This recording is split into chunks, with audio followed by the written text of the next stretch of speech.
20 April shift 1ची जी exam आहे ती आत्ताच संपलेली आहे आणि विद्यार्थ्यांनी जेवढे काही रिस्पॉन्स मला सेंड केले त्याच्यावरून आजच्या शिफ्टचं जे ॲनालिसिस आहे ते मी आज तुमच्यासोबत ठेवते।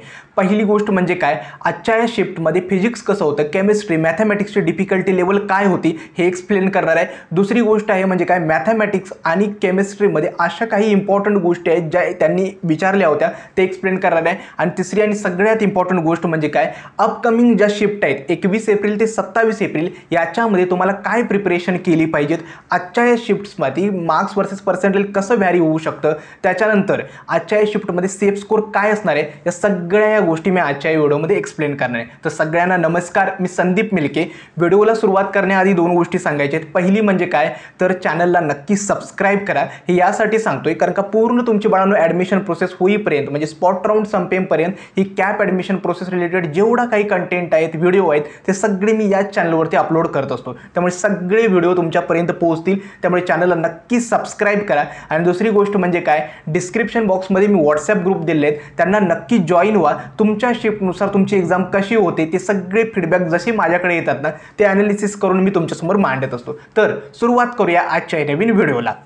आता जेवढे रिस्पॉन्स मला रिसीव्ह झाले आहेत ना ते मोस्टली विद्यार्थ्यांचे रिस्पॉन्स असतात। आता काही विद्यार्थ्यांचं काय असतं तर अभ्यास व्यवस्थित केलेला नसतो, त्यामुळे पेपर त्यांना अवघड वाटतो। काही विद्यार्थ्यांनी फिजिक्स स्किप केलं असतं, त्यांना फिजिक्स डिफिकल्ट वाटतं। सो जेवढे रिव्ह्यूज येतात ना मला हे विद्यार्थ्यांकडचे फीडबॅक येतात आणि त्याच्यावरून हे ॲनालिसिस असतो, त्यामुळे ते ॲक्युरेटच असेल असं काही नसतं। विद्यार्थी एकतर घाई गडबडीने एक्झाम हॉलच्या बाहेर येतात आणि त्यानंतर ते पटकन मेसेज करतात, त्यामध्ये टायपिंग मेसेज असतात किंवा बोलण्यात त्यांच्यामध्ये काही चुका वगैरे असतात, त्यामुळे जे क्वेश्चन्स वगैरे सांगतोय ना ते मे बी थोडे व्हेरिएबल असू शकतात। आता 20 एप्रिल शिफ्ट 1चं जे फिजिक्स होतं ते कसं होतं, आजच्या शिफ्टमध्ये फिजिक्स होतं ना मॉडरेट होतं। फिजिक्सबद्दल आजच्या शिफ्टचं एक पॉझिटिव्ह गोष्ट म्हणजे काय, मॅक्सिमम क्वेश्चन्स असे होते जे डायरेक्टली फॉर्म्युला बेस्डनं सॉल्व्ह होत होते। आता थिअरॉटिकल क्वेश्चन जर सांगायचे झाले तर अराउंड मला वाटतं 10 ते 12 क्वेश्चन्स थिअरी क्वेश्चन्स विचारले होते, बाकी सगळे जे होते ना ते न्यूमरिकल्स होते।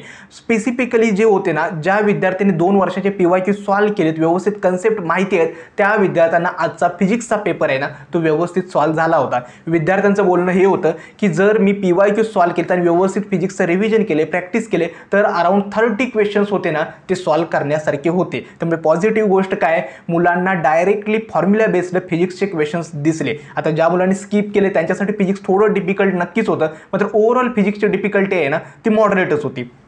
फिजिक्सबद्दल स्पेसिफिकली काहीच क्वेश्चन्स भेटले कारण का मुलंसुद्धा घाई गडबडीमध्ये होती। एकतर फिजिक्समध्ये मेकॅनिकल प्रॉपर्टीज ऑफ फ्लुइडमधून सरफेस एनर्जीवरती क्वेश्चन्स आला होता, इलेक्ट्रोस्टॅटिकमध्ये सिलेंड्रिकल इलेक्ट्रोस्टॅटिक्समध्ये क्वेश्चन्स आला होता आणि फ्लक्समध्ये विचारला होता, करंट इलेक्ट्रिसिटीमध्ये LRC सर्किटमध्ये विचारला होता।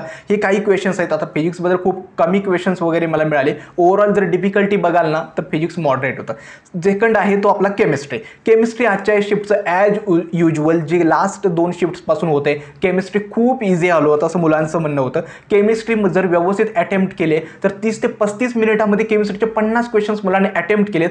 केमिस्ट्रीमध्ये 35+ स्कोर करणं खूप इझी होतं जर तुम्ही टेक्स्टबुक व्यवस्थित फॉलो केलेत, केमिस्ट्रीचे जे PYQ जर व्यवस्थित सॉल्व्ह केलेत तर केमिस्ट्रीमध्ये 35+ मुलांना आरामात स्कोर करणं इझी होतं।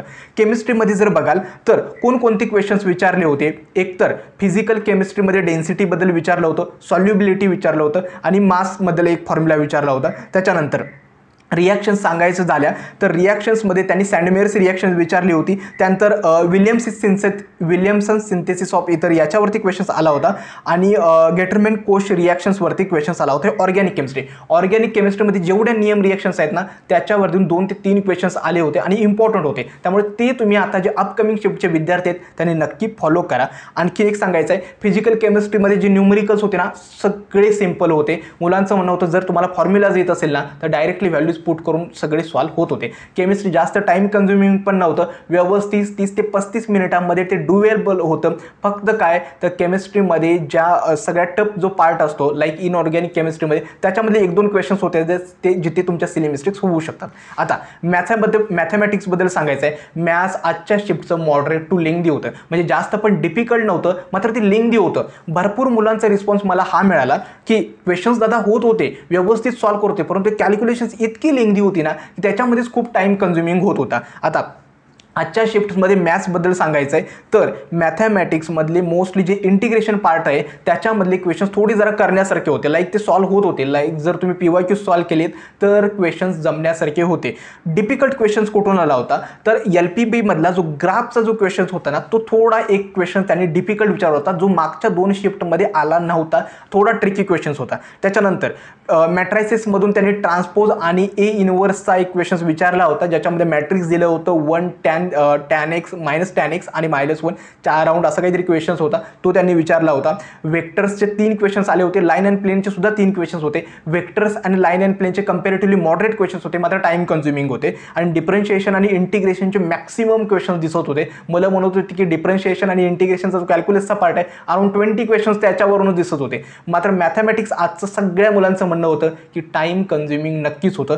जर व्यवस्थित अभ्यास केलाय तर मॅथमॅटिक्समध्ये 50 to 60च्या दरम्यान व्यवस्थित स्कोर मिळत होता. मॅथमॅटिक्समध्ये विशेष मुलांनी सांगितले की PYQचे 2-3 वर्षाचे PYQs आहेत ना त्यांची शक्य तेवढी प्रॅक्टिस करा आणि रिव्हिजन करा.